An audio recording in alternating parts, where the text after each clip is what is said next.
Hello friends, എല്ലാവർക്കും പ്രവാചക ചരിത്രത്തിലേക്ക് സ്വാഗതം. വളരെ വളരെ വർഷങ്ങൾക്ക് മുൻപ് അറേബ്യയിൽ അബ്ദുൽ മുത്തലിബിന്റെ മകനായ അബ്ദുള്ള എന്ന ഒരാൾ ജീവിച്ചിരുന്നു. അദ്ദേഹം മക്ക നഗരത്തിലെ പ്രധാനികളിൽ ഒരാളായിരുന്നു. അദ്ദേഹം വഹാബ് ഇബ്നു അബ്ദു മനാഫിന്റെ മകളായ ആമിന റളിയല്ലാഹു അൻഹയെ വിവാഹം കഴിച്ചു. അദ്ദേഹം അധികനാൾ ആമിന റളിയല്ലാഹു അൻഹയുടെ കൂടെ ഉണ്ടായിരുന്നില്ല. അദ്ദേഹം കച്ചവടക്കാരോടൊപ്പം നീണ്ട യാത്ര പുറപ്പെട്ടിരുന്നു. ഒരു മാസം കഴിഞ്ഞപ്പോൾ ആ യാത്രക്കിടയിൽ അദ്ദേഹം വഫാത്തായി. ആ സമയത്ത് ആമിന റളിയല്ലാഹു അൻഹ ഗർഭിണിയായിരുന്നു. ഒരു ദിവസം അവർ ഉറങ്ങിക്കിടക്കുമ്പോൾ സ്വപ്നത്തിൽ ഒരു ശബ്ദം കേട്ടു. നീ ഗർഭം ചുമക്കുന്ന കുഞ്ഞ് അവന്റെ ജനതയെ നയിക്കുന്നതാണ്. അവന് മുഹമ്മദ് എന്ന് പേര് വിളിക്കുക. മാസങ്ങൾക്ക് ശേഷം ആമിന റളിയല്ലാഹു അൻഹ ഒരു ആൺകുഞ്ഞിന് ജന്മം നൽകി. അതിനുശേഷം ധാരാളം അത്ഭുതങ്ങൾ അവരുടെ ജീവിതത്തിൽ ഉണ്ടായി. കുഞ്ഞു പിറക്കുന്ന സമയത്ത് സ്വർഗത്തിൽ നിന്നും വലിയ ഒരു പ്രകാശം വന്ന് അവർക്ക് ചുറ്റും നിന്നു. മാത്രമല്ല, പ്രവാചകന്റെ ജനന സമയത്ത് ആ നഗരത്തിലുള്ള ജനങ്ങൾ ആരാധിച്ചിരുന്ന വിഗ്രഹം തകർന്നു വീണു. ആളുകൾ പൊട്ടിയ ആ വിഗ്രഹത്തെ ചേർത്ത് വെച്ച് പുനഃസ്ഥാപിച്ചു. എന്നാൽ അത് വീണ്ടും തകർന്നു വീണു.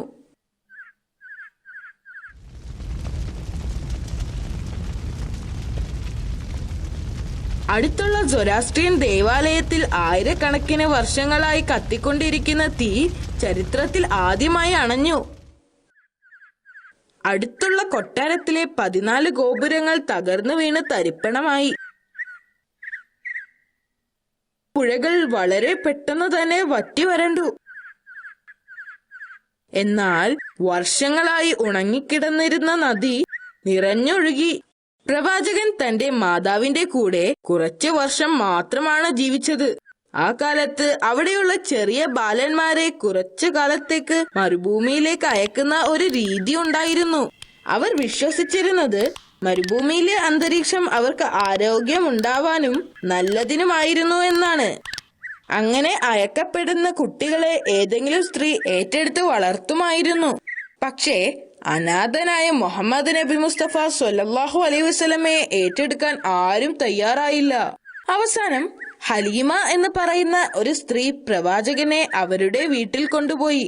ഹലീമയും അവരുടെ ഭർത്താവും മക്കയിൽ നിന്ന് വളരെ അകലെയുള്ള ഒരു മരുഭൂമിയിലാണ് ജീവിച്ചിരുന്നത്. പ്രവാചകന്റെ അതേ പ്രായത്തിലുള്ള ഒരു മകനും അവർക്കുണ്ടായിരുന്നു. അവരുടെ ഒട്ടകങ്ങൾക്ക് പാല് വളരെ കുറവായിരുന്നു. അവരുടെ ആട്ടിൻകുട്ടികൾ മെലിഞ്ഞൊട്ടിയതുമായിരുന്നു.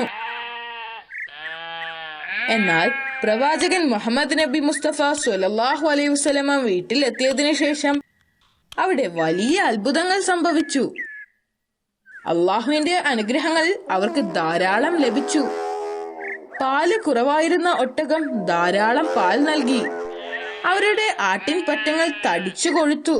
ഈന്തപ്പനത്തോട്ടത്തിൽ ധാരാളം ഈന്തപ്പഴങ്ങൾ ഉണ്ടായി. ഒരു ദിവസം ഹലീമ ബീവിയും ഭർത്താവും ആടുകളെ പരിപാലിക്കുന്നതിനായി പോയ സമയത്ത് അവരുടെ മകനും പ്രവാചകനും മറ്റു കുട്ടികളോടൊപ്പം കളിച്ചുകൊണ്ടിരിക്കുകയായിരുന്നു. അപ്പോൾ ഒരാൾ കളിച്ചുകൊണ്ടിരിക്കുന്ന അവരുടെ അടുത്തേക്ക് വന്നു. അദ്ദേഹം നേരെ പ്രവാചകന്റെ അടുത്തേക്കാണ് പോയത്. അദ്ദേഹത്തിന്റെ പെരുമാറ്റത്തിൽ അസാധാരണമായ എന്തോ ഉള്ളതിനാൽ മറ്റു കുട്ടികൾ അദ്ദേഹത്തെ ശ്രദ്ധിച്ചു. ആ അപരിചിതൻ പ്രവാചകന്റെ നേരെ കൈ ഉയർത്തി. പെട്ടെന്ന് പ്രവാചകൻ ബോധം കെട്ട് വീണു. ഇത് കണ്ട കുട്ടികൾ പേടിച്ചു. ചിലർ അവിടെ നിന്ന് ഓടിപ്പോയി. എന്നാൽ മറ്റു ചിലർ എന്താണ് സംഭവിക്കുന്നത് എന്ന് അറിയാൻ അവിടെ തന്നെ നിന്നു. അദ്ദേഹം മുഹമ്മദ് നബി മുസ്തഫ സ്വല്ലല്ലാഹു അലൈഹി വസല്ലമയുടെ നെഞ്ചു കീറി. പ്രവാചകൻ അബോധാവസ്ഥയിലായതുകൊണ്ട് അദ്ദേഹത്തിന് വേദന അനുഭവപ്പെട്ടിരുന്നില്ല. ഇത് കണ്ട മറ്റു കുട്ടികൾ ഭയപ്പെട്ടു. മുഹമ്മദിനെ ആരോ കൊല്ലുന്നു എന്ന് വിളിച്ചു പറഞ്ഞുകൊണ്ട് അവർ അവരുടെ വീടുകളിലേക്ക് ഓടിപ്പോയി. ആ അപരിചിതൻ പ്രവാചകന്റെ നെഞ്ചു തുറന്ന് അദ്ദേഹത്തിന്റെ ഹൃദയം പുറത്തെടുത്തു. എന്നിട്ട് ഹൃദയത്തോട് ചേർന്ന് നിൽക്കുന്ന ഒരു കറുത്ത ഭാഗം എടുത്തു മാറ്റി ദൂരെ എറിഞ്ഞു. ആ കറുത്ത ഭാഗം ആളുകളുടെ ഉള്ളിൽ ചീത്ത വിചാരങ്ങൾ നിറയ്ക്കുന്ന ഭാഗമാണ്. പിന്നീട് ഒരു സ്വർണ പാത്രത്തിൽ നിന്നും സംസം വെള്ളം എടുത്ത് ആ ഹൃദയം കഴുകി, എന്നിട്ട് പഴയതുപോലെ യഥാസ്ഥാനത്ത് വെച്ചു. അദ്ദേഹത്തിന്റെ ദിവ്യ ശക്തിയിൽ പ്രവാചകന്റെ മാറിടം പഴയതുപോലെ അടച്ചു വെച്ചു. അത് ജിബ്രീൽ അലൈഹിസ്സലാം ആയിരുന്നു.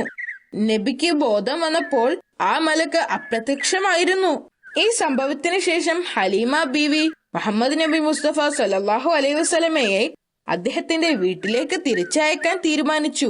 അദ്ദേഹത്തിന്റെ പിതാമഹനായ അബ്ദുൽ മുത്തലിബ് വളരെ സന്തോഷത്തോടുകൂടി പ്രവാചകനെ സ്വാഗതം ചെയ്തു.